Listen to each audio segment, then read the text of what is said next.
This is the vlog for October 7th, and it is definitely the season of fear now. When I was walking last night, and I forgot to mention this because I was talking so much about anime, I think that was what I was talking about.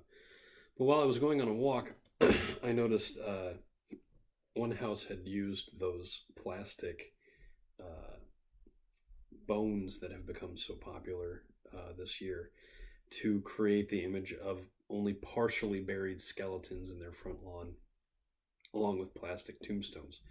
Um, I am sorely tempted to go and do that myself. We've got a nice little area next to the entrance that we could absolutely use to create the image of things buried or not quite buried in the front yard. And I saw this wonderful setup while I was driving home from lunch. Somebody had really done it with the yard with giant spiders and huge webs. And this curious, they took what I assume was a kid's car with a hole in the bottom for your feet so you can push yourself along if you're 3. And they had taken that car and put it in a tree to make it look like something had gone seriously wrong. But it was a great effect, and hopefully the kids aren't crying foul and asking for their toy back. But it's possible that they're all too big to use it now anyway, and they don't really care what happens. It's being well used right now, in my opinion. But I think I've probably talked about PT before on this channel. It was a demo for a Silent Hill game that never got made.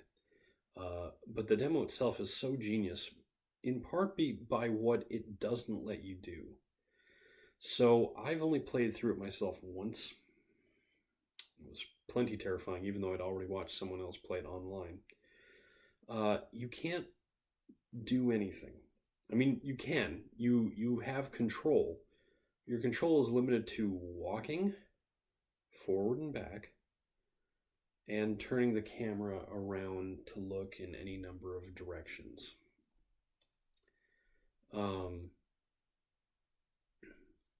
The only other thing that you can do is that you can press a button which will cause the screen to zoom in on where you're looking, which is helpful for finding clues, which are sort of how you beat the trailer, as it were. Although the actual steps that you have to take to actually beat it are very, very complicated. But because you can't do anything,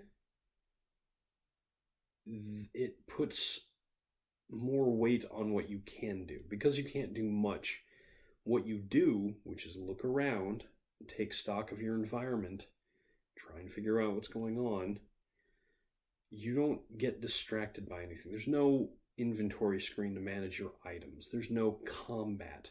There's no dash button, so if something's coming for you, you don't really have any way of getting out of it, which can be frustrating, but it also, keeps the sense of fear. There's nothing in that game that you are fast enough to get away from if it decides it's going to get you.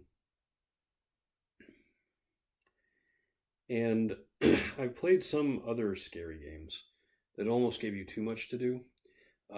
After Amnesia, I think it was very common for these survival horror games to have, well, even before Amnesia, there were games that, Resident Evil, you were collecting herbs to heal yourself, ammo for your weapons. You didn't have any weapons in Amnesia, but you had items that you needed to combine to form new items to deal with various puzzles. Alien Isolation was the same way. You could build rudimentary weapons of varying levels of usefulness. Like you could get a gun, but the gun would not help you against the actual alien itself. But you could use it to shoot some of the robots that menace the space station you're trapped on. Eventually, you get a flamethrower that will scare the alien away. Or you can set it on fire, and then it will rush past you and damage you anyways as it leaves the area. And eventually it gets very clever in the way it handles a player using the flamethrower. It will start to charge forward and then stop and step back, and you'll waste very, very valuable fuel trying to set it on fire. And then it may retreat completely to attack you from a different angle that you weren't expecting. That game is a masterpiece, but a lot of it's, trying to keep track of your inventory, trying to keep track of what blueprints you have, what schematics you have to make different objects. That pulls you away from the horror, the terror, the scary stuff that's just should be sort of in the back of your head at all times. One of my favorite things about Alien Isolation is that saving takes time in the game world, which means you can be interrupted while saving by an alien attack, which is probably the worst thing possible when you're trying to save the game in case you die, and you can't because you die. But I've been trying to find a scary movie to watch, something that fills me with the same sort of feeling I get when playing PT or even watching other people play PT.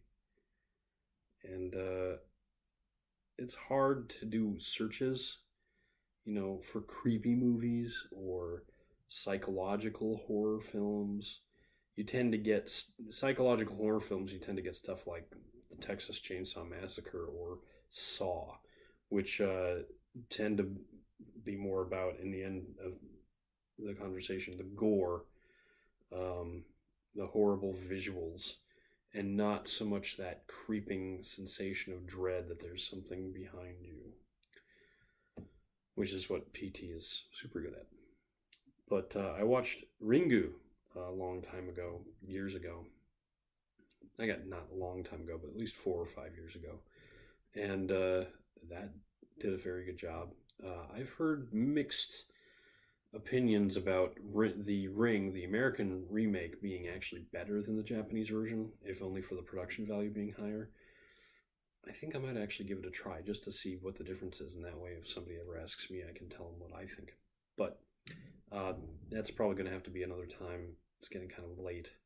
The other thing I thought about doing was renting or buying Ant-Man and Wasp, which is now available on iTunes. So we'll see.